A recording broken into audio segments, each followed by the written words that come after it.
It's not a game, it's a rich thing.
She did them, you know, and I was aware she did them, and I just didn't know how to stop her from doing perks, you know. And I kept warning her about fentanyl because I have a lot of friends that lost their kids.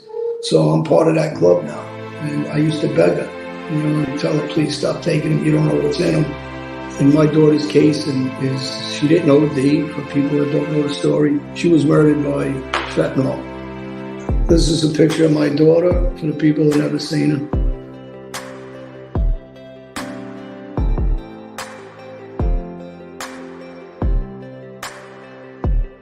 And I can't say it enough times. Do not accept anything from anyone you don't know. And even if you do know them, don't accept it unless you know what it is and where it's come from. And I would say at my worst, I was probably taking between 30, 35, sometimes maybe 40 a day. If anything, the way I look at it is like Sopranos saved me. When I would think like, man, what are you doing to yourself? It would be a lot easier for me to go like, stop doing this. Look at what your life could be, you know, instead of what a lot of my friends were dealing with. And, you know, I think it's 5 of my friends who I brought to the premieres of The Sopranos are dead now. I had my own battle with addiction as well. The Vicodin and Percocet, that was the thing. You know, I didn't do heroin, or it wasn't coke or anything else. It was Vicodin and Percocet.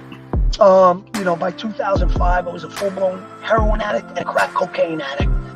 And even people with the worst kind of mental illness have a chance if they have the capacity to be honest with themselves. The reality is we've been lying to ourselves with every drink we put in our mouth, or every puff we take, or every, pill that we pop, or whatever we're doing. And then, we wonder why people get pissed off at us, but we don't see that it's what we're doing.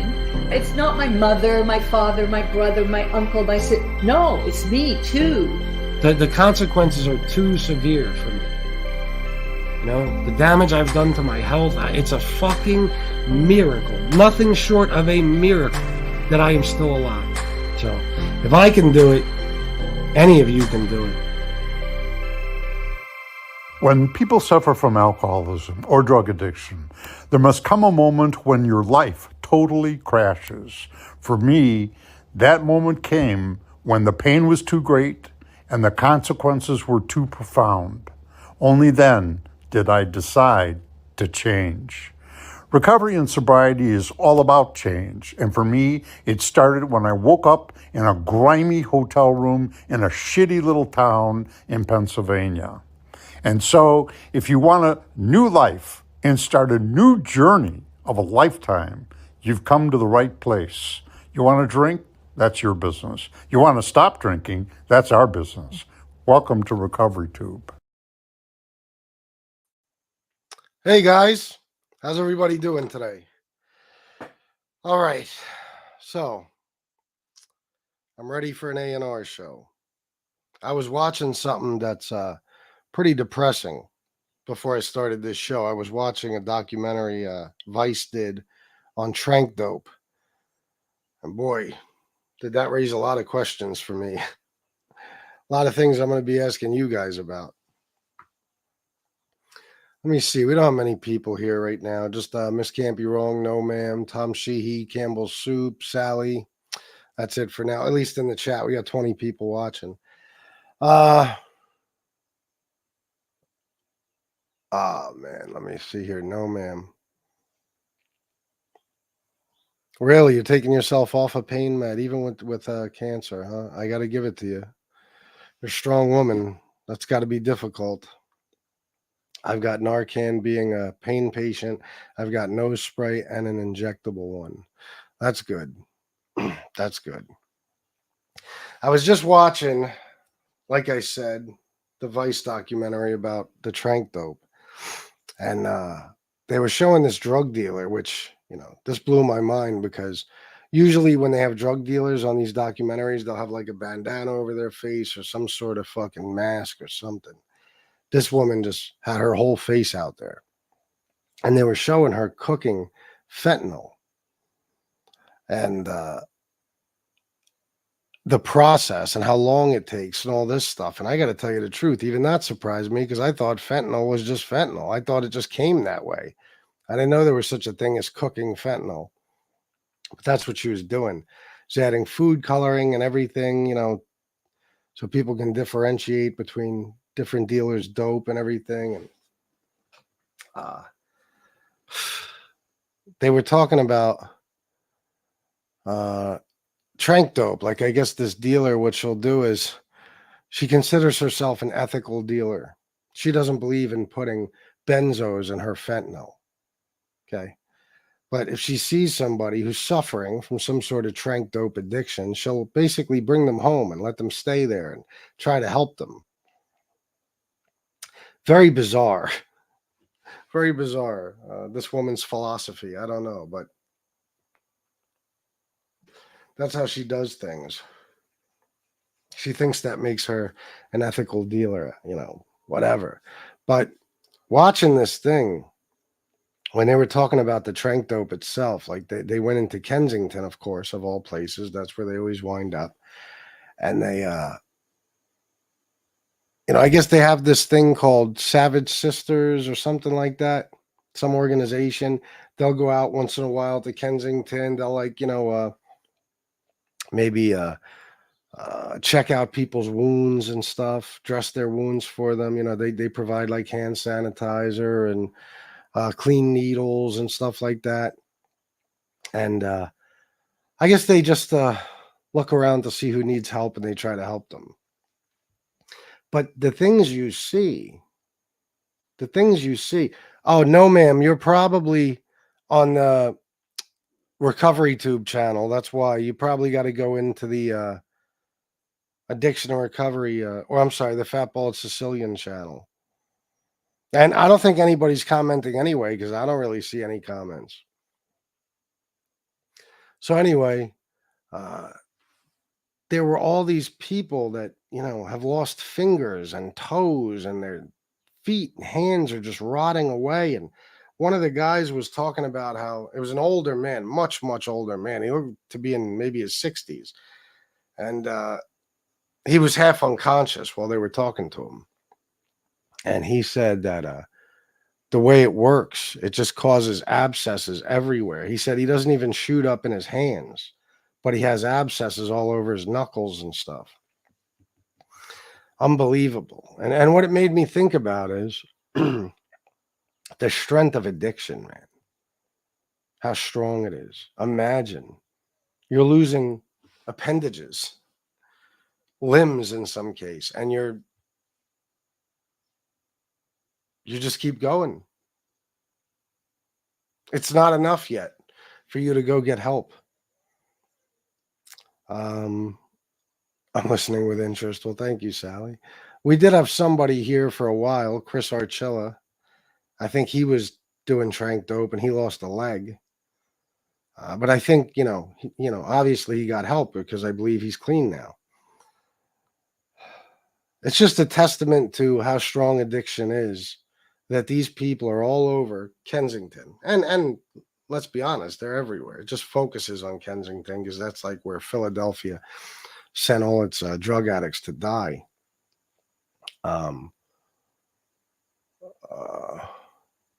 There's these people that are rotting away in the street, rotting away, and they see it happening to themselves. Like they're not unaware of it. When they talk to these people, they describe the infections and what's going on, and they show them,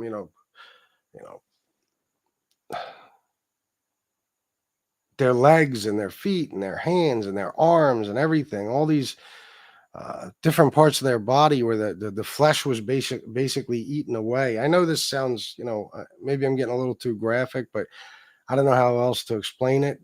If any of you have seen any of this stuff, any of this trank dope stuff, you know what I'm talking about. If not, you should watch some documentaries or something on it. It really is sick. It's sick. And this one man they were talking to, the older man I was speaking of, I think he only has 3 fingers left on one hand. And even what he's got left is like, 10 times the size it should be and all infected. And it's rotting away as we speak. But this isn't enough for people to go get help. And I don't blame the people. It's the strength of addiction. Everybody's got their breaking point, I guess, or maybe your addiction just decides when, okay, you can finally go get help and get yourself better. I don't know. I wish I understood addiction, I guess, from a scientific standpoint, so to speak, like how it really affects your brain and why and what it causes, mentally, for you to be to the point where you would think something would be somebody's rock bottom, but it's not. It gets you to the point where, what am I trying to say here? I don't know.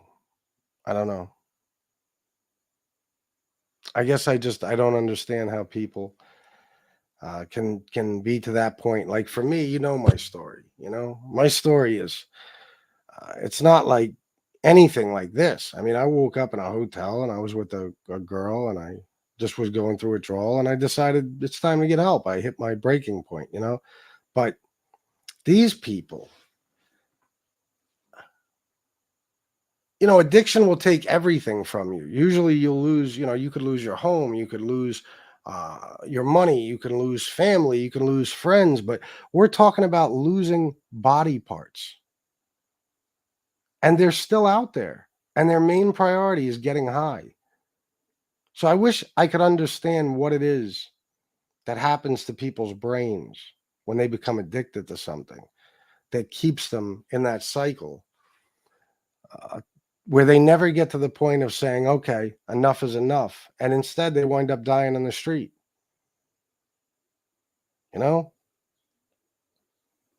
It really is sad to watch. It's sad to watch. And it's not just trank dope, like that might be what the documentary is about. But it makes you think about your addiction, no matter what your addiction was, whether it was heroin, whether it was fentanyl, whether it was cocaine, crack, alcohol, anything. And of course, I reflected on my own addiction while watching it, because I didn't go through anything like that. I went through the excruciating pain of withdrawal when I didn't have alcohol, stuff like that. I lost a lot. I mean, at different times in my life, I lost a lot due to alcoholism and cocaine abuse. But I kept going too. Like, no matter how much I lost during one period of addiction, maybe a stretch of, a year or two, within a few years, even after getting clean for a while, or just getting to the point where I'm using, recreationally here and there, so to speak, drinking socially, stuff like that, I fall back into addiction, and then I lose more.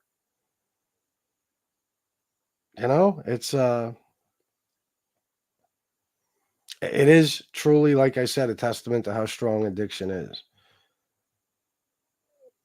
You would think, if you're a person who doesn't understand addiction, you would say, wow, look at this person. And people do this. They do this to addicts all the time. People used to do it to me. It's like, look at everything you're losing. You had it fucking made. Once you want to get back to that point, get sober, get clean, whatever. And everything will get better. Everything will come back to you. You can't tell an addict shit, because they're not even in control of themselves. There's no way you could be in control of them. There's no way you can even persuade them. Usually, you can't tell them anything. They got to get there on their own. But some of them never get there. They never make it, And so many people have been lost. And it does make you angry, because there's things that could be done.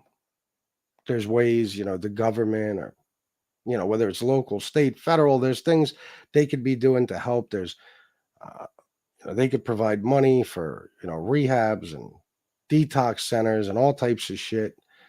They can certainly slow down the flow of all this shit coming into the country if they wanted to, but you have to, at some point realize that they don't want to.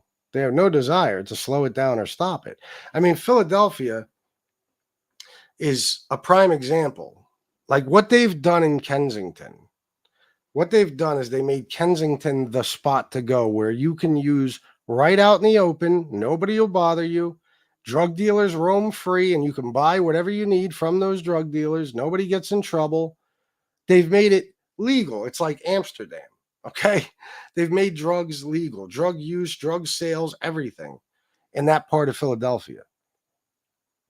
And why did they do that? They did that because addicts are, what society considers undesirables. So they figured, why have all these junkies, as they would call them, running around the city in different areas, when we could designate one place for all of them to go, and then they're out of our hair. And if they go there and die, or they stay hooked for years, or maybe even someday get better, it doesn't matter to us. As long as they're not in the way of, the important people's everyday life. That's the way they see it. They're throwaway people to them. So it is frustrating. I mean, to even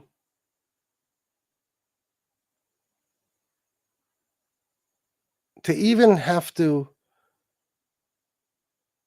see these videos and these documentaries about Kensington, and come to the realization that this is a place in America. This is not in a third world country. This is a place in America. It's a place in Pennsylvania, where this goes on every day, day in and day out. Dead bodies on the street, people's flesh rotting away, buying drugs, doing all types of drugs, homelessness, everything, it's unbelievable. You would never, if somebody told you about a place like this in America, and you had no, you didn't know about it, you had no knowledge about this place existing. If somebody just told you, hey, there's a place in Philadelphia, Pennsylvania, there's a part of a city where it's just drug use is legal, and you know, all the drug addicts from around Philly and other areas too eventually wind up there. Not all of them, you know what I mean. Heroin addicts, stuff like that. A lot of them. You know, you're not going to see coke addicts and alcoholics. I don't mean stuff like that. But a lot of the heroin addicts end up there. And this is what they do. It's just a whole area of a city filled with people, block after block, who are just rotting away. And everybody knows about it. The police know about it. The government knows about it. And they don't do anything. Every now and then, if you're lucky, some people will come along and pass out some free needles. Or clean needles, I'm sorry. But that's it. It's astonishing. It's mind-blowing. What's up, Chicago Muscle? Let me read some comments. Oh, man. Here we go. Sorry, guys. This mouse is acting up. All right.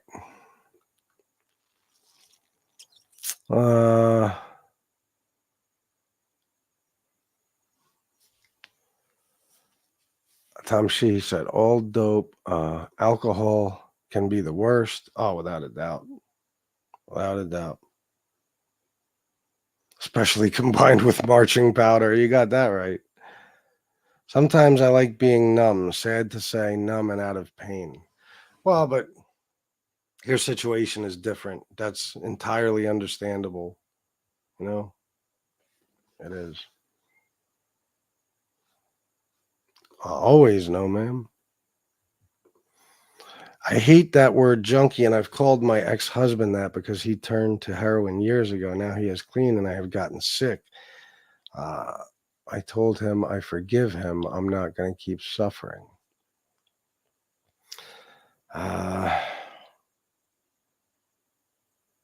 Well, listen, it is an ugly word. Oh, you're not going to keep him suffering. I'm sorry. Well, it was nice. It was nice of you to get to that point. It was good that you did.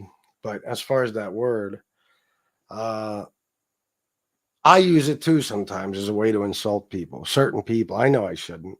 You know, I feel terrible when I do use it. The problem is when we get angry, we say the thing that hurts the most to the people we're trying to hurt, you know.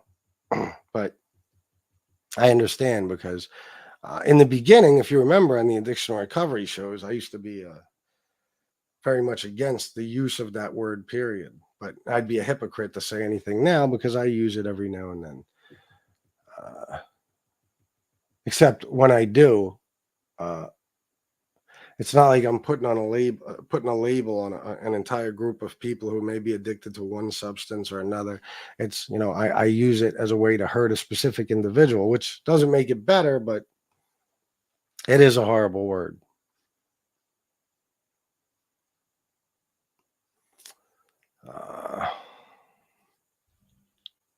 Well, it's okay. No, ma'am. We knew you didn't mean to.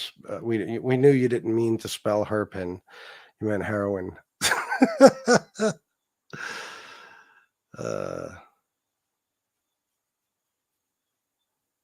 Oh no, Tom is sick? What the fuck, Tom? How dare you? That's no good. You must get better immediately. I demand it. I loved my beer. Yeah, well. Did you like it? No, ma'am. Let me ask you something. Did you like it? Like, did you just like the act of drinking? Like, in other words, it was like a way to relax. Like I smoke cigarettes, you know, whatever. It was a way to relax, or, part of a routine maybe. Or was it, did you drink till you got drunk and it was some sort of self-medicating or something? Was it just that you liked it? You liked the act of drinking? I'm curious. Forgiveness is a hard thing. Certainly is. Certainly is. Chris Capello, what's up, my man? Good to see you. Exactly. It was an insult. He tore our family up, but we're okay. He's going to fall apart when I go, so I'm trying to keep him level. Oh, no, ma'am, you're not going anywhere. I won't allow it. I'm the king of, well, some bullshit community on YouTube, and I say that you aren't going anywhere.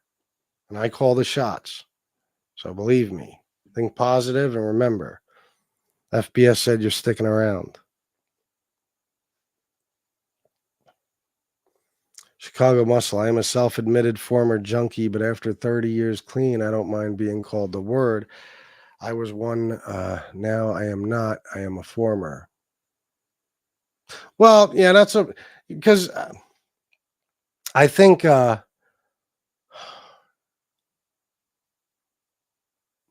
Chicago, me and you are a little different than most, you know? You could call me anything and it doesn't really matter that much to me. And it's, you know, in the end of, at the end of the day, it's just words, you know? But I do understand why it hurts some people, or in some cases, the fact that they use the word to describe somebody else hurts them. You know, I understand, but I feel you, man, and I'm glad you're here and you shared that. That's awesome. Sometimes forgiving yourself for the things we do can be the hardest. Oh, well, you know, that's what I struggle with the most on a regular basis, you know. Last night was another night, you know. I get lost sometimes in these thoughts, and it's like I'm just living in the past, and I know that I can't go back and change anything. I know that. But I can't help from obsessing over these things and just wishing there was something I could do to fix what I've done, you know. I know I can't change it, but maybe to make up for it in some way or something. But there is no way, you know, there isn't. There isn't. One thing I'll never be able to do is forgive myself. I'm depending on what's done to me, I'm pretty good at forgiving others, but not forgiving myself. That's the hardest thing in life. You know, it's easy to be angry at someone for something they've done to you, and you know, or they did to you, and you know, take it out on them and lash out at them and call them names and abuse them. I mean, I know that doesn't sound good, but I mean, that's much easier than having to face the facts that it's nobody else's fault but your own, and you have to spend the rest of your life kicking yourself in the ass. You know, and that's what I do. I spend my life kicking myself in the ass. You know, I'm going to tell you the truth. I think that's why I've fallen back into addiction so many times. I think there were certain points in my life where so much was lost from addiction that I feel like I got to the point of no return, you know, where there's no point in even getting or staying clean and sober because I already did so much damage that can never be repaired.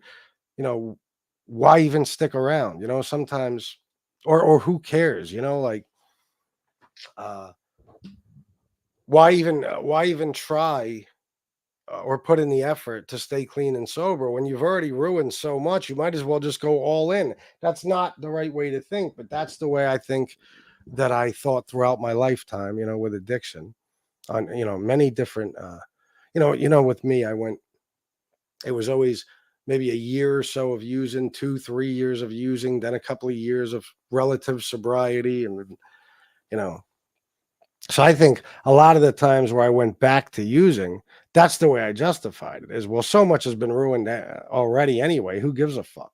You know, I don't look at it that way anymore because, you know, I've been clean and sober for what I consider a long time now. And I've been able to really uh, create a new life for myself, you know. But when I was, you know, kind of doing the same thing for years, it was very hard to be happy, you know, because you're dwelling on the past. You're dwelling on the shit that you lost. You know, now what makes it a little easier for me now, I think, is because many of those losses were taken so long ago now that just like everything else, sometimes you heal over time. But you know, the stuff I went through in 2006, 2007 ruined my life. Ruined my life.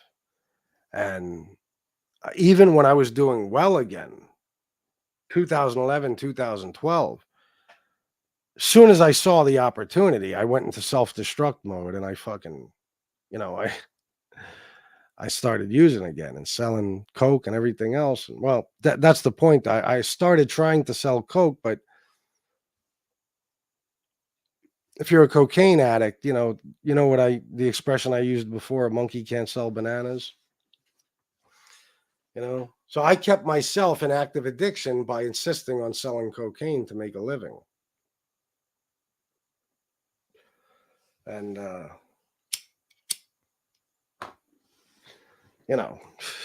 we all know how that turned out. But I think that's what it is. A lot of causes for relapse, or a lot of reason for relapse. Let me start over. A lot of the cause of relapse sometimes, I think, is regret and pain from the past. That's what I think. When you go through certain things in life, or you take certain losses, it will stay with you forever. It'll haunt you, and it'll destroy you from the inside out. There's things that happen to people that have changed their lives permanently, and like I always say, I never tell the whole story, but something happened in the mid 2000s, we'll say, that changed my life permanently. And even though in 2019, when I went to rehab, I finally got to the point where I felt like I could move on from it. It still haunts me, just like a lot of other things, a lot of other things. But the fucked up part is that I got to live with knowing that, let's just say I would have stopped then. Okay, I went to the psych ward in 2007. I was relatively clean for a while after I got out. If I would have stayed clean from that point on, there would have been a lot of extra losses I would have never taken. A lot of fucking suffering and tragedy I would have never experienced, if I would have just stayed clean. So that's another part, I think, of being a recovering addict is, yeah, you're happy you're clean and sober now, but you'll beat yourself up forever that you didn't get clean and sober sooner. The amount of destruction that could have been avoided if I would have just stopped earlier in life. There was a day, let me tell you guys a story. There was a day. Now, let me backtrack a little bit. As you guys know, I had a good job that I loved very much. It was the perfect, well, it wasn't the perfect job, but I mean, as far as, making a living, I didn't have to do anything on the side. And my bills were low enough and my pay was high enough that I was able to pay my bills with no problem and still have a lot of money left over every week, more than most people have at the end of every week. I was doing well just working, which was, I didn't even think that was possible. I always sold drugs while I was working. So I always had that supplemental income, you could say,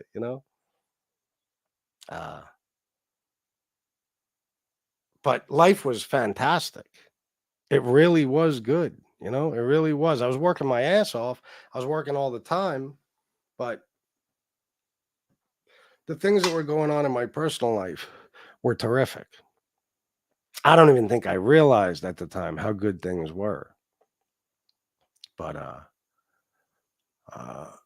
when I lost that job, my automatic response and way of fixing things was, let me go buy a couple of pounds of weed and a couple ounces of coke, and I'll just start hustling again, and I'll collect this unemployment for the next, because around then, because of the economy crashing in 2008, remember they extended unemployment benefits?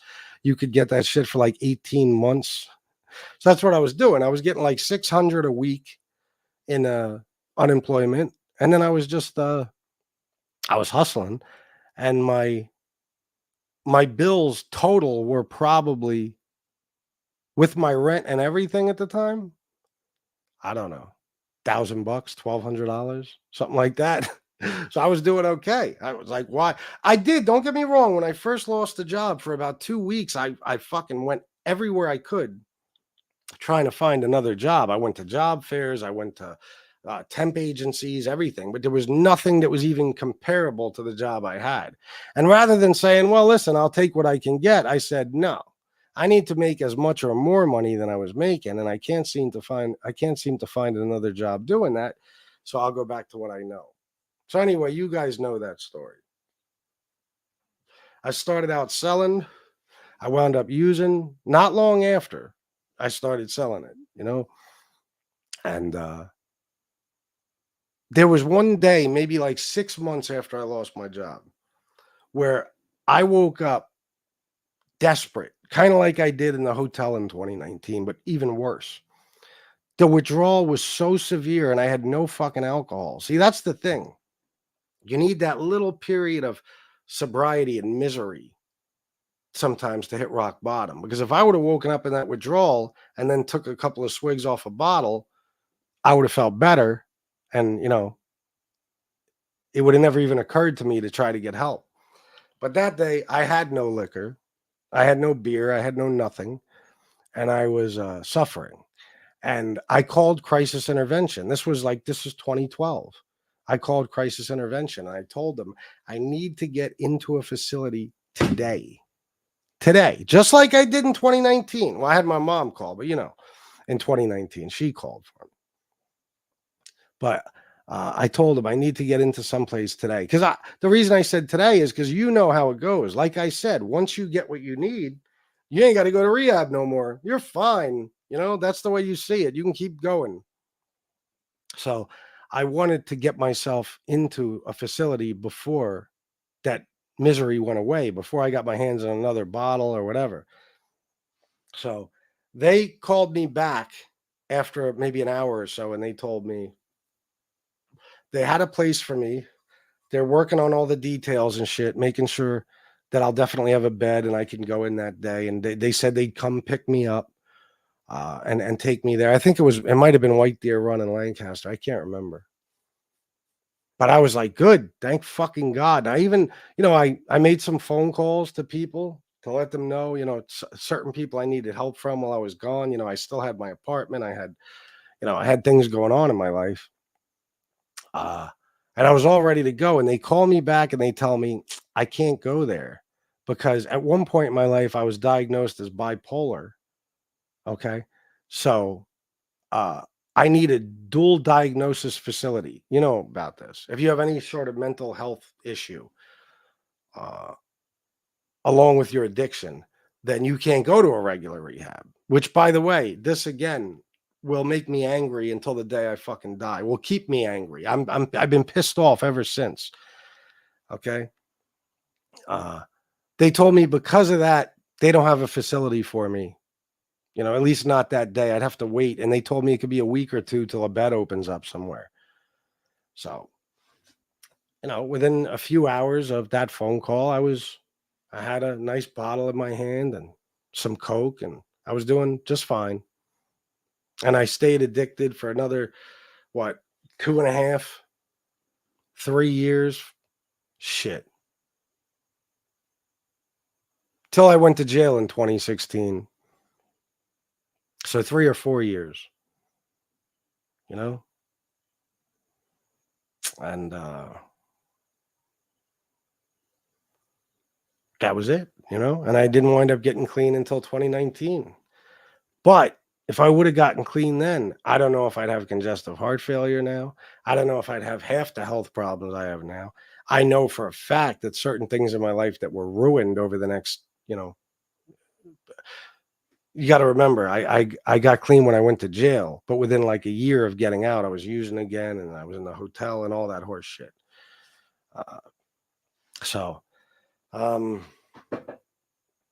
There's a lot of stuff that wouldn't have happened, a lot of damage that wouldn't have been done if I would have gotten clean then, you know. But the fucking, I don't know. The stupid fucking rules. It's like you know I'm suffering. I'm telling you that if I don't get help today, I'm gonna die. And you're telling me, well, because of a technicality, we can't get you in anywhere. We had a bed for you, we don't anymore. Because it's got to be a dual diagnosis facility. So over the next, you know, with the little period of time I was clean, you know, being in jail for a while after I got out of jail. You figure from about 2012 to 2019. Okay. I was still using, and I did, unbelievable amounts of damage to my health and my life. So that'll piss me off forever. I'm pissed off about it now. I've been pissed off about it since 2012, and I always will be. That if I could have gotten in somewhere that day, because I know me, I get hyper obsessed with things. Okay. If it's using, I get hyper obsessed with that. If it's being clean, I get hyper obsessed with that. That's why I'm very particular. Like I'm 1,000% all in when it comes to my recovery. Like I won't even take CBD oil for anxiety. I won't smoke weed. I won't do any of that. I won't take benzos if my doctor tries to prescribe them to me. None of that shit. I don't care what the issue is. I become hyper obsessed with things. So I know for a fact that all I ever needed was rehab just once, and I would have been clean and sober from then on. So if I would have been able to go to rehab in 2012, then I probably would, have 12 years clean right now. But I sound like a whiny little bitch, and I'm fully aware of that. I know things, don't turn out the way you want them to. Life isn't fair. I know. I'm fully aware. But it breaks your heart because it's like, man, look at this shit I did in 2013. 2014, I was diagnosed with congestive heart failure. 2015, I was still using like a maniac with fucking 10 to 15% of my heart function. I'm still doing cocaine. 2016, I get arrested on a drug charge. I go to jail. I get out in 2017. Stays clean and sober on the straight and narrow for, I don't know how long, a period of months, And then I meet a new connect. I start hustling again. Boom, I'm doing coke again. Next thing you know, I'm living in a fucking hotel. I did more damage while I was there. So living with the past is fucking very difficult, man. Having to accept the fact that things are the way they are and there's no changing them. That's tough. That's what I struggle with the most. Chris, you've got to try to find a way to forgive yourself. Look at you now, sober, wanting to help us. That's why I stuck with you. You don't know me, but care about me and my health. You care for all. Oh, there's no doubt about it. No, man. We love you here, and I worry about you all the time. My heart breaks for you. It honestly does. But I know you're strong, and in my opinion, you're going to be better, and that's it. You're going to get better. But thank you for saying all that. Yeah, I am. I know I have to find a way. I haven't been able to yet, And I know I made progress, but you know how it is. We're all our own worst critic. Unless you're like, I don't know, Trump or something. Yeah, sorry, I had to throw that in there. Or Tony Pizza, Or many of the people from Mob 2. We're all our own worst critic. I know. And I fucking, again, like I said, I get hyper obsessed on things. So it's like, I don't just have a period of a couple of minutes a day or something where, I'm dwelling on the past. No, I'll get one thought in my fucking head, and for the next 3-4 hours, sometimes until I fall asleep and wake up the next day, I can't get the shit off my mind, So I'm pretty good at staying positive, and I am happy most of the time. But I have those periods, damn near every day. Sometimes it lasts an hour. Sometimes it lasts multiple hours. Sometimes, it's never too quick, though. Like I said, it's never just a couple of minutes.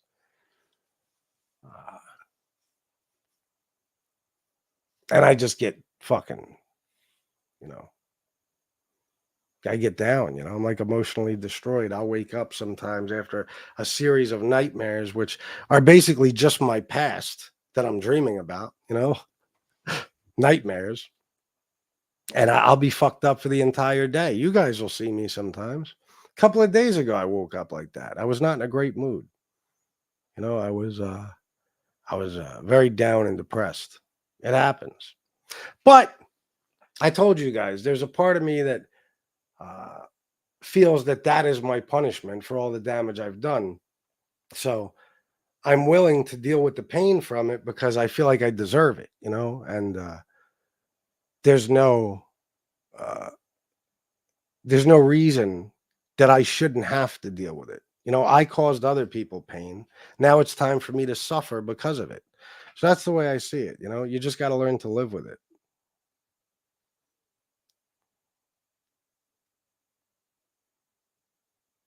Oh, really? No, ma'am. Yeah, I guess it just depends. That's probably why you had heart problems so early because of the availability of it.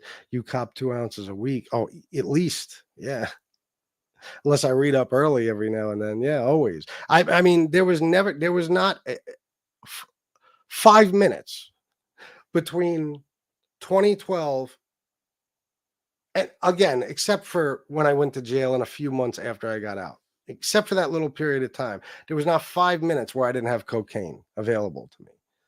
Not just available to me, it was in my fucking hands. You know, same thing in the early mid 2000s, 2005, 2006. When I started doing cocaine again around early 2005, maybe late 2004, whatever it was, I started selling it and I always had it. And I'm again hyper obsessed. So I could grab 2 ounces, and by the time I'm down to 20 grams, I'm already grabbing another 2 ounces.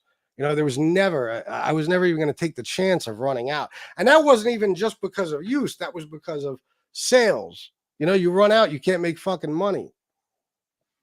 I had it always. Oh, any time in my life where I was selling and doing cocaine or whatever, it was in my hands all the time. There was never a point in time where I just didn't have any. You know what I mean? Only like maybe my first time, you know, going through the addiction thing in my late teens. There was a point in time well, when I started out using, I was selling it, so I always had it. But it did get to a point where I wasn't selling it anymore. I was just drinking myself stupid, and I was still addicted. You know, and sometimes I didn't have it, but that's about the only time in my life. You know, you figure I was hustling from 2004, 2005 to like 2007, and then 2008 I started, well, maybe to 2008 or close. 2008 I started working that job. I got fired right at the end of 2011, like the beginning of December of 2011. Started hustling within a couple of weeks, and you know, from that point, the end of December of 2011, the beginning of 2012, I was selling straight up until 2016 when I went to jail. Even after I got busted, it didn't even slow me down. I was still hustling while I was on bail. So I had cocaine available to me every minute of every day. So I was doing it every minute of every day. Then I went to jail. I got out. I was okay for a few months. I went back to hustling, and straight up until the day I went to rehab, cocaine was in my hands every single minute of every day. So, yeah. That's why, Chris, no doubt. I wasn't like a regular cocaine addict who just buys his cocaine. Cocaine was free to me. It didn't matter. You know what I mean? It never really cost me a thing ever. I actually profited off of it. So that's when I think Artie said it once on Howard Stern, or they said it to him. They said something about, you know, your problem is so severe because you don't have money issues. You know, like, and Artie agreed. He said something like, well, yeah, you know, the worst thing that could happen to a heroin addict is he gets rich. Something like that. You know, he said something along those lines, meaning that he never has to go without it. He has more than enough money to stay just as addicted as he needs to, or wants to, or keep as much heroin in his system as he prefers. You know, it don't matter. Like, it's limitless. It's limitless. When you have that type of money, you know, drug dealers flock to you. They do.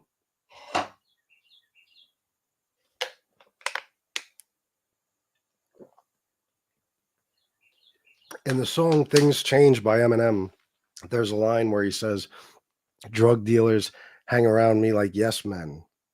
and they're going to do whatever I says when I says it, right? I know it's stupid. He's the word twister, you know. He says things that way sometimes. But just that line, drug dealers hang around me like yes man. Well, yeah, you're worth hundreds of millions of dollars. Every drug dealer in the world wants your money, you know, wants you as a customer.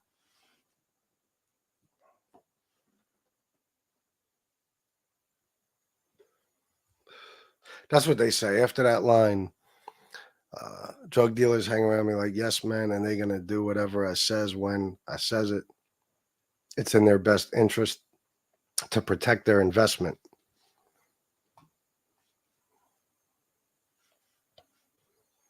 In my group of friends, there was a lot of suicides over survivor's guilt. Drugs and alcohol were involved. If I didn't have my daughter, I'm sure I'd have joined them. Oh, because of the military and stuff. No, I understand. Well, that she saved you, you know. That's the funny thing. When my daughter was born, I felt like that, you know. She saved me because, you know, I still was still selling weed, you know what I mean? But I was DJing, and this is, you know, for years. Until, like I said, 2004, 2005, I didn't get back into selling cocaine. I was selling some weed, but I wasn't using anything. You know, I wasn't. And if I did, it was rarely. You know, I would drink here and there sometimes when I was DJing and stuff. That's it. I still believe she saved me.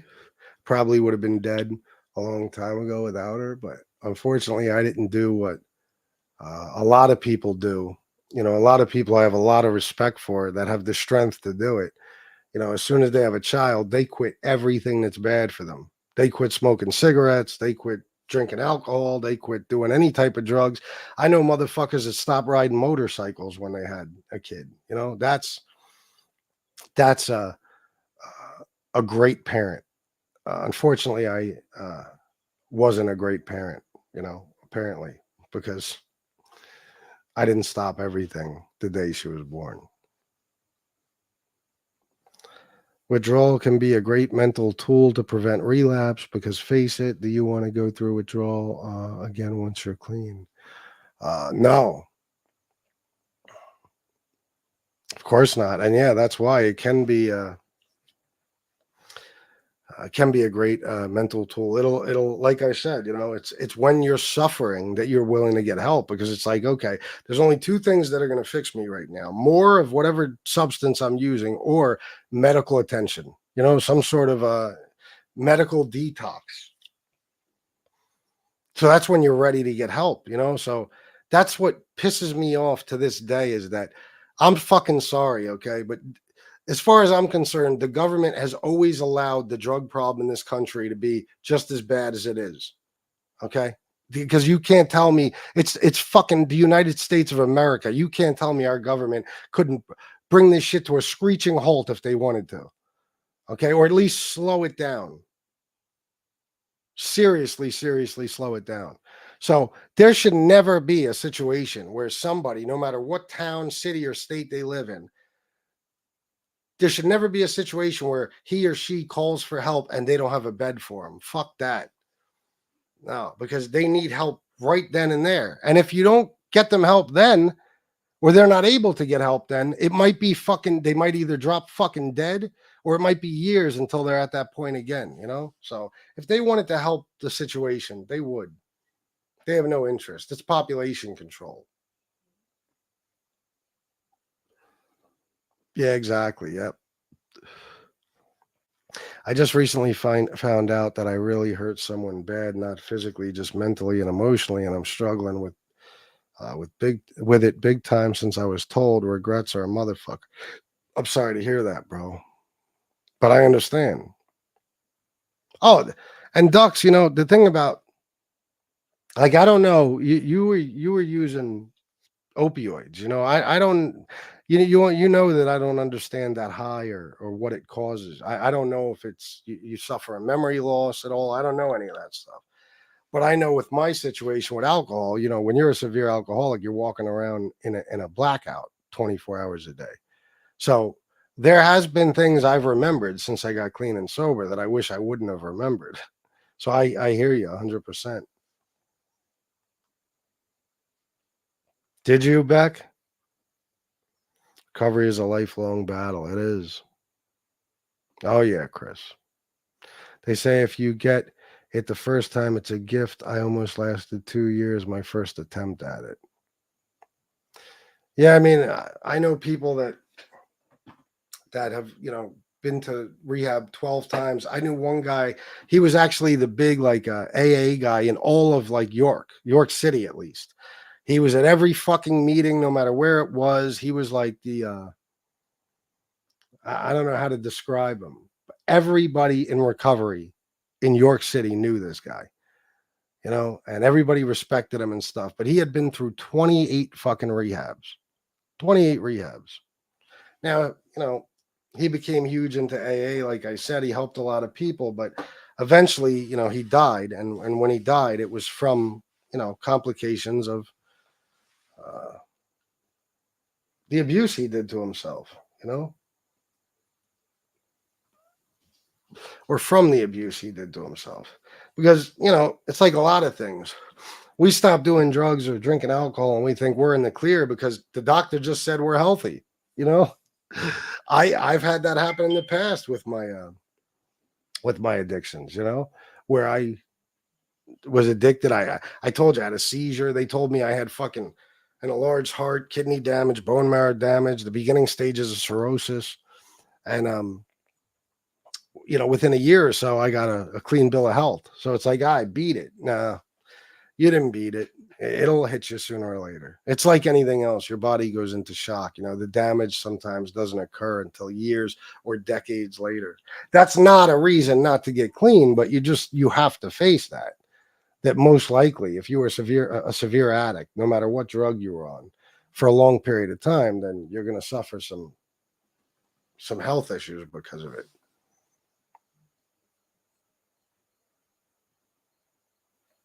You might not have 12 years clean. You have 4, and I have 12. Look forward to. You have 4 and will have 12. FBS. Look forward to it. Thank you, man. That makes me feel a little bit better. It's a good way to look at it. I have 5. How dare you? I know it sucks, but the dual diagnosis thing sounds like it's for the patient's safety. They need to have the staff that can handle it. Well, when you find out later that you weren't even bipolar, well, not even later. Listen, I went to jail. I got diagnosed as bipolar in the early 2000s. Okay. And I think then it was just another fucking, a new diagnosis for manic depression, or a new term to use to diagnose manic depression. I was never bipolar. Bipolar is a severe mental illness. I didn't realize it, but I thought bipolar back then was simply manic depression, bipolar is a very serious mental illness, and I never suffered from it. They diagnosed me with it based on the fact that I had a lot of mood swings, which is not bipolar. Okay. A lot of people think it is. It's not. So a psychologist or psychiatrist diagnosed me with that, and I was on medicine. It was like some antidepressant. It wasn't nothing. But when I went to jail in 2008, when I went to see a medical, they sat me down and talked to me about this, the medicine I was on and stuff. And they had I forget who it was that spoke to me. It might have been a psychiatrist from the prison. It might have been a regular doctor. I don't remember. But he spoke to me for a while, like an hour, about, just my issues. And at the end, he said, you're not bipolar, right? And I said, really? He said, you're not bipolar. And he took me off that medicine, and it was like nothing even happened. Like, you know what I mean? It was like I was never even on it. Nothing changed. But he told me, he was like, they shouldn't have diagnosed you that way. You have some mood swings, you're definitely moody, but you're not bipolar. So in 2012, when I'm being told that now I can't get help because I got diagnosed, wrongly, they diagnosed me with something I didn't even have, and it's still haunting me in 2012. It's like, come on, man. Talk about bad fucking luck. Holy shit. I was never bipolar. The doctor should have never diagnosed me with that. It should have never been in my fucking medical records ever. So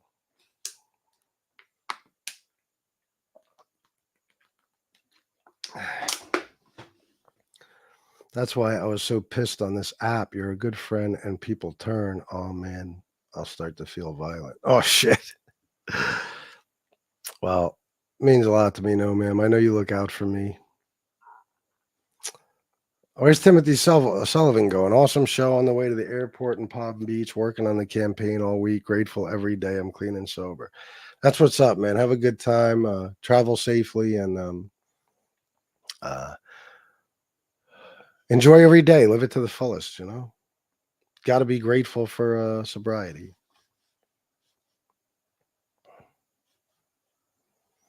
Approaching the end of the supply is an overwhelmingly desperate feeling. Oh my God, yeah.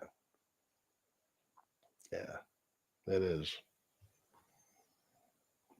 47 days, get out there and vote Trump. Fuck off, Timothy.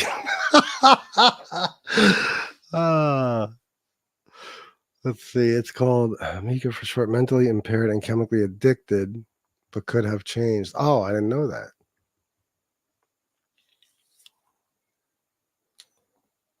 Yeah, no, ma'am. You're right. Sally, I would have never stopped if I had unlimited supply to money or drugs. Well, that's why a lot of people never do stop until, you know, they die, you know, because quite often, you know, I've even heard people joke about this. People joke about, you know, where did I hear this before? Something like, it's not a problem if you can afford it, or if it's not causing you issues, it's not a problem.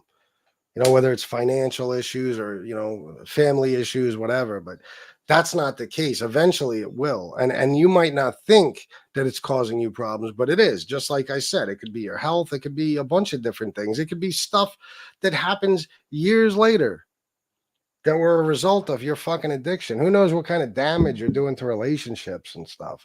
And you know, your wife or husband or whatever might not hold it against you at the time, but later on down the road, let's be honest, as men, we know fucking women. A woman can get mad at you today and not even mention it until 2058. Okay? Seriously. Like, women will keep that shit bottled up inside until they are ready to take it out on you.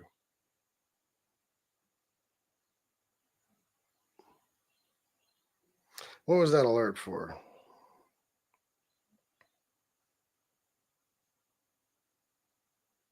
Oh, no doubt, Ducks.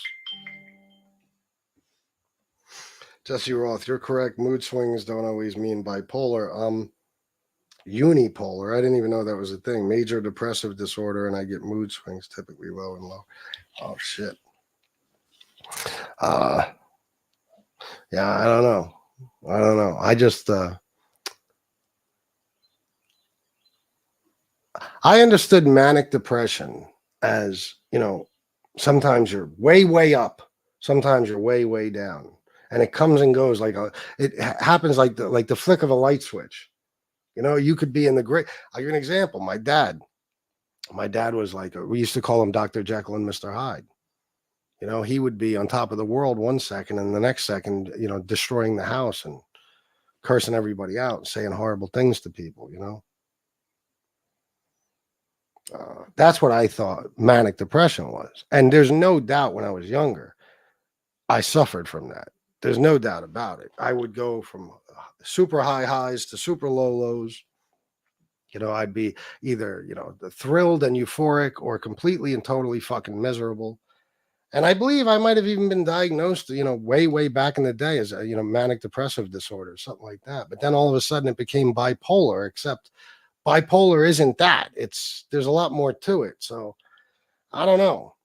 I'm confused about the whole thing. All I know is that in jail, they told me I am not bipolar. And since then, no doctor has told me that I am, you know, and all I take is as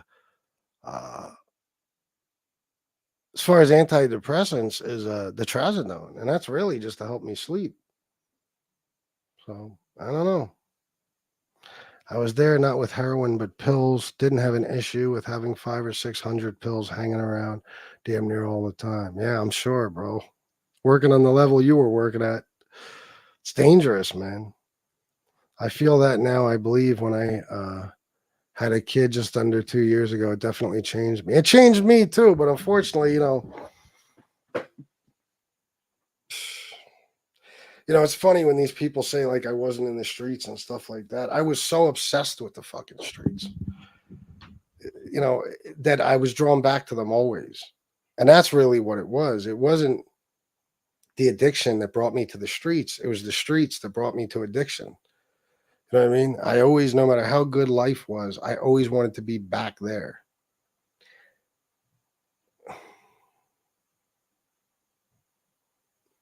Even recently, I started to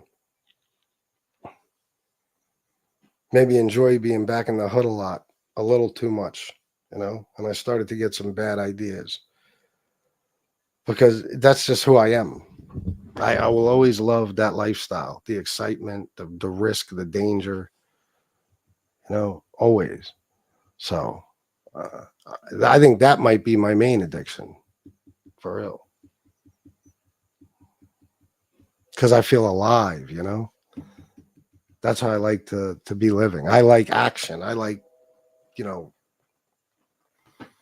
like I said, the danger, the risk, the adrenaline rush, from breaking the fucking law all the time and knowing that you can get locked up or robbed or killed at any time. I know that sounds like a horrible lifestyle, and it is. But there's an excitement to it that becomes addicting.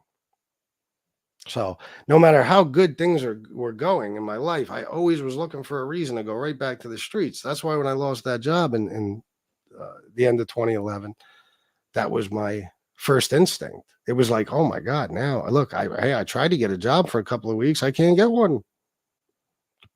What am I going to do? Guess I have no choice but to start hustling again, acting like as if it was, I have no choice. I'm going to be broke. I'm going to have nothing. I'm going to lose everything. No. I could have stayed on that unemployment and been just fine till I found something. But it wasn't even about the money. It's about just going back to that lifestyle.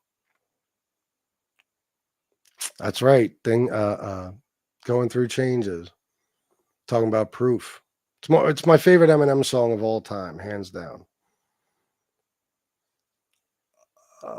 Everything he says in that song, when he's like talking to his daughter, and he's, when he says, "Wake up in the hospital full of tubes."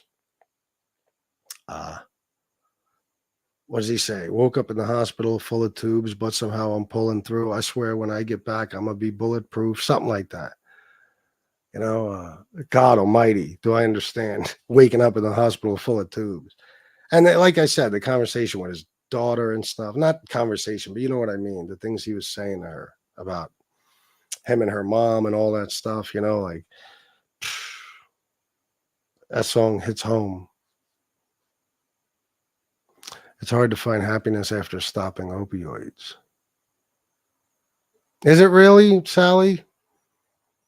Why is that? Is it because of something it does to your brain, or is it what causes that? Might sound like a stupid question, but I'm curious. Because I ask because when I quit using, no matter what period of time it was in my life where I would quit, whether it was for a little while or for a long time, I enjoyed being clean and sober. I was excited about it, and it actually brought me more happiness. I think. I'm not even sure. But I know that now I find happiness in the smallest things, like you guys would laugh if you knew what I was up to throughout my day on a regular basis. The smallest things bring me joy and happiness. And I love it, I love it. This is probably only the second time in my life, and I mean period of time, years. The last, several years and one other period of time in my life. Those were probably the only two times where I didn't want to die. Like right now, I don't want to die. But throughout most of my life, I did. I think that was always my ultimate goal. So I don't know. But I guess it's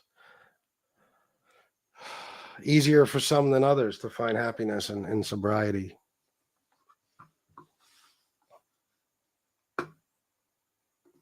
What who meant till the second time? Wise Guy TV. Oh, about this. Yeah, I got you. Perhaps then some regulations should be put in place. Then, if a rehab can't take you in that day, that hospitals should take you in overnight until a bed opens. I wasn't excusing the situation. No, I know you weren't, but you're right. That's actually a good idea. Something. How are you going to leave people hanging? Like, you know me. I express myself. And I remember that phone call vividly. And I was telling them, you don't understand. I'm in pain. I'm suffering. As soon as this goes away, I won't want help anymore. I need help now. And I thought they were going to help me, and didn't turn out that way. But I mean, ultimately, this is all my fault. It's not like I'm sitting here angry and resentful at the system or the way it works. It's my fault for ever becoming addicted to begin with. I know that. I'm just a little bitter because I think if I would have gotten clean and sober then, I would have been clean and sober since. I would be. You know what I'm saying? I would still be clean and sober. Because, like I said, when I went to Clarity Way, that's all it took. That's all it took was the time away. I learned some things. I met some people. I got to hear other people's stories and see the damage, that was done to them and that they did to themselves. And I learned a lot of coping tools and stuff like that. Mechanisms, whatever you want to call it. And I made the decision then that I'm going to be clean and sober, period, as in forever. I know we're never supposed to say that, but that's the way I think, It doesn't even, I told you guys, I get cravings and stuff, but relapse doesn't even cross my mind. It doesn't even, it's not even an option in my mind. It's not. Now, unfortunately, things happen in life, at any given moment, your life can change in the blink of an eye. And you might not want to live any fucking more. You might want to go right back to using. You might want to, end it all. You might, you never know. So I'm not going to say that I know I'll be clean and sober forever, but I plan on being clean and sober forever. I made promises.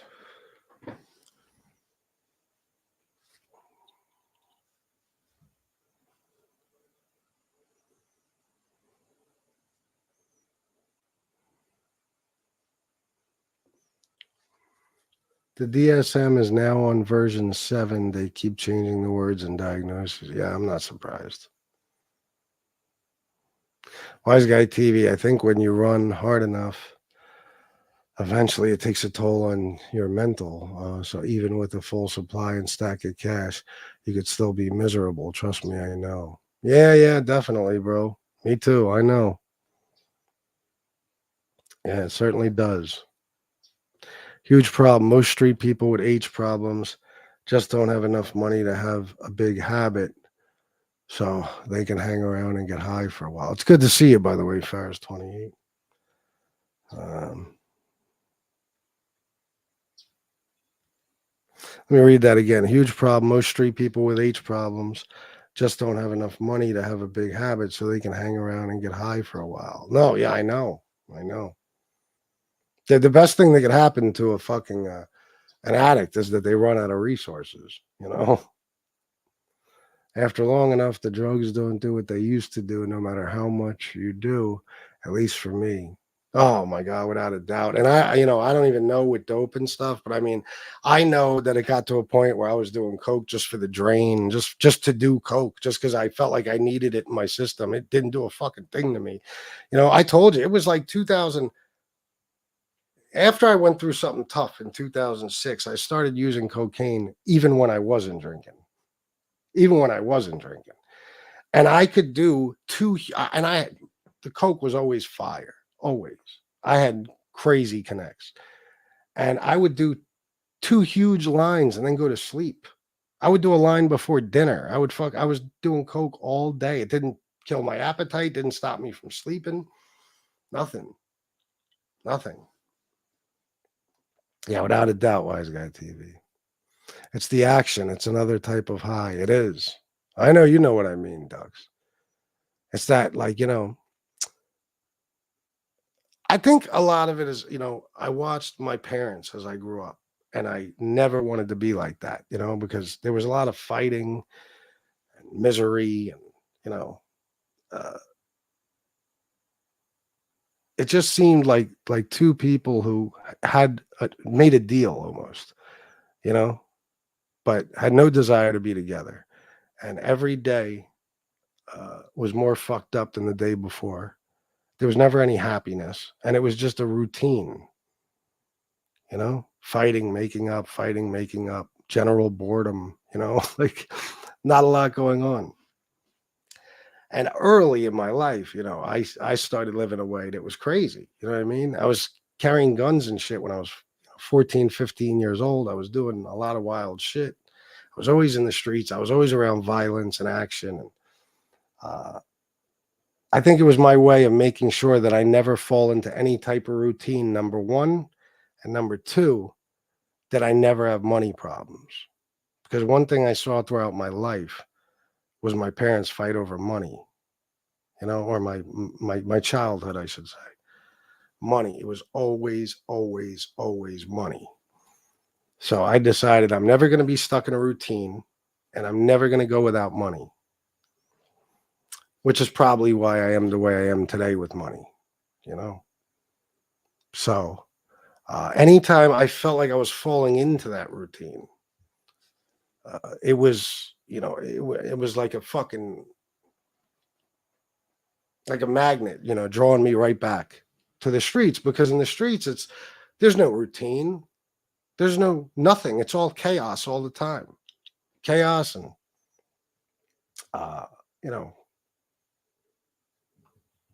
depending on what you're up to,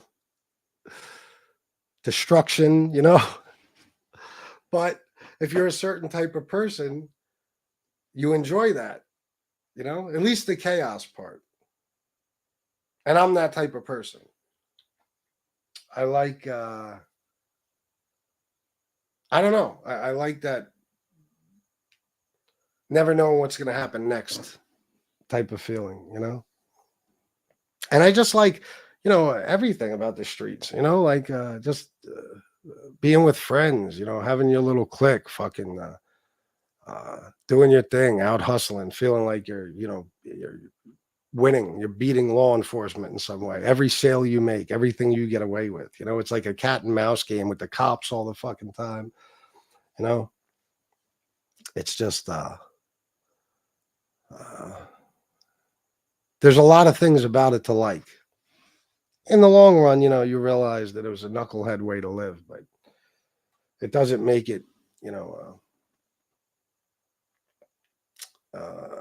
any harder to be drawn right back into it just because you shouldn't be living that way, I always looked for that. I always wanted that fun and excitement,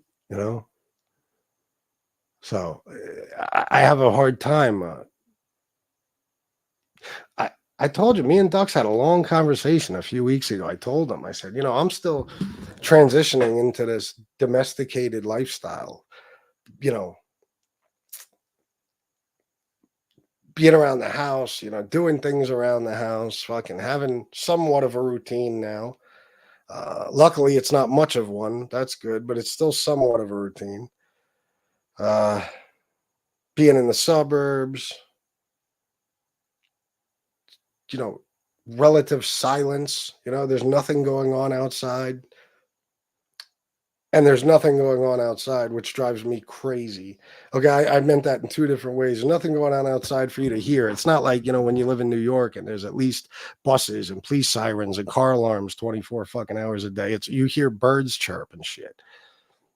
But also there's nothing going on outside. That's why it's so quiet, because you go out there and there's nobody, there's nothing. You know what I mean? Nobody's on the streets, nobody's on their stoops, nobody's doing anything. Everybody's in their fucking house, or mowing their lawn, or watering flowers. You know what I mean? There's like, what the fuck, man? There's no clubs and bars and stores that are open all night, and restaurants and all types of shit. It's just a boring lifestyle in the fucking suburbs. It's very hard for me to deal with on a regular basis. This is not how I like living. But it's how I need to live. And of course I do it because I love and adore Shanna so much.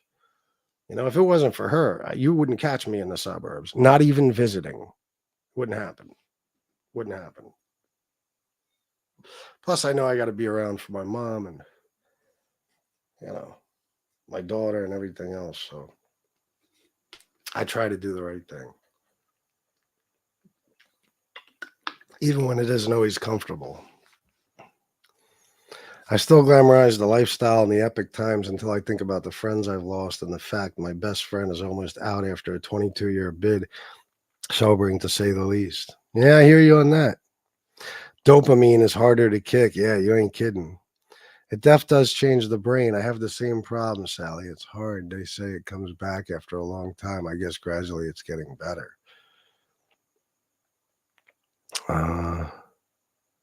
This. You were responding to this. It feels so good that normal feels bad. Yep. We grew up when doctors, if they didn't know exactly what you had, they would slap the closest thing they could think of on it. Oh, yeah, that's why in the late 70s and 80s, every fucking kid had ADD. Every kid. He went to the doctor. If he had the slightest behavioral issue, he was labeled ADD, They definitely used to do that. Opiates change the endorphins in your brain. It takes a long time to get things back to your brain making those chemicals by itself. That's why it's hard to be happy after opiate. Oh, that does make sense. That does make sense. Now I understand. Because that's true. Because that's what causes withdrawal and stuff, is that, your body, your brain stopped producing these chemicals that it needs. I don't know how to explain this, but to kill pain and stuff. And it stopped making those chemicals because the drug took over and was making it. How do I explain this? You know what I'm saying? The drug starts making those chemicals, so your brain stops making them. So then when you stop until your brain catches up, you suffer. I hope I explained that right. Problem is that when you're an addict, you have a selective memory. You forget how sick you were so many times and promised yourself that this is it, never again. Yeah, it's very true. Very true. You just remember the good shit. Oh, I bet it is, Sally.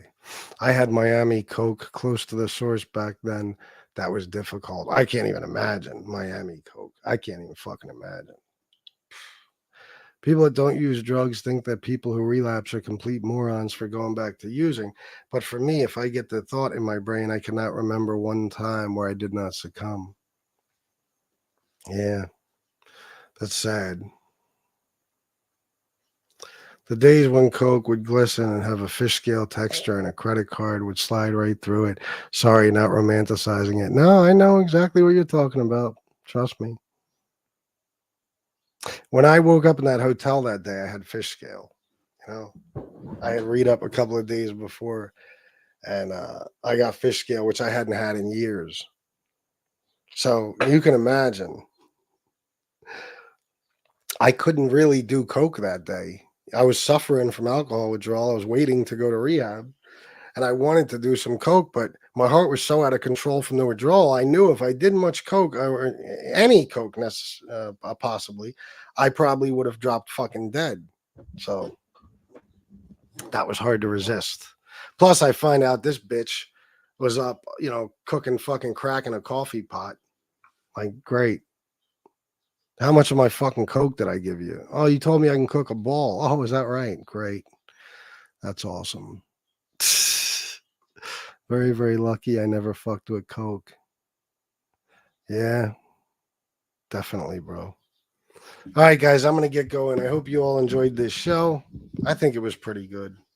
I appreciate your input as always. Do me a favor and write these numbers down.